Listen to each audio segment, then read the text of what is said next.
Good morning, everyone. Today, in our gospel reading from Mark's Gospel, chapter 6, Jesus walks on the water.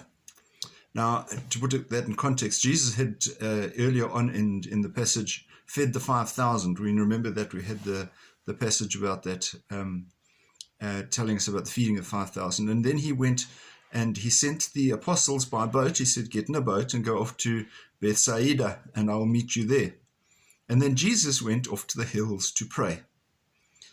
I might just reflect, some of you have given me feedback on during the time of the Advent when I concluded my reflections with a short prayer. And some people appreciated that. But I think it's rather interesting that people have picked it up saying, it's great to have prayer. But we should have prayer all the time. Even Jesus needed it. And so Jesus needed to pray? What? He was God. Why would he need to pray? Who is he praying to? Himself? No, you see, because prayer is all about communication with God.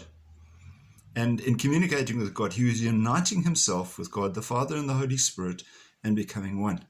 It is the way in which he, if you like, got his spiritual boost, but also his mental strength to be able to continue with the task that he had ahead of him.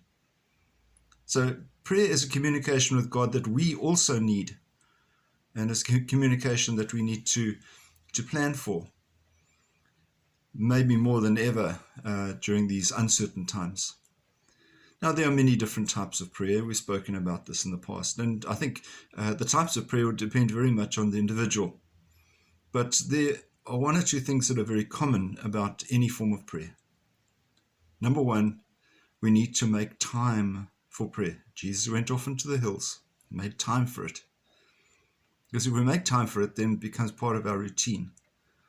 And therefore, we make sure nothing else gets in the way.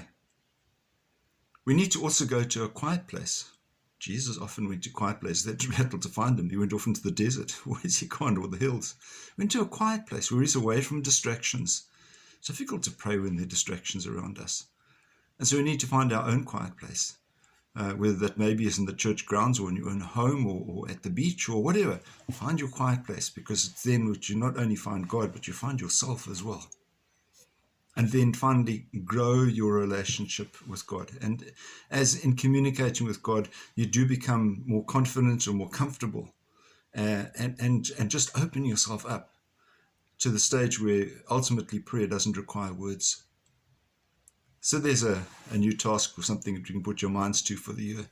Just to take the guidance and the influence, if you like, of Jesus. Find our quiet place and pray. May God bless you today and keep you safe. We'll see you again. Bye-bye.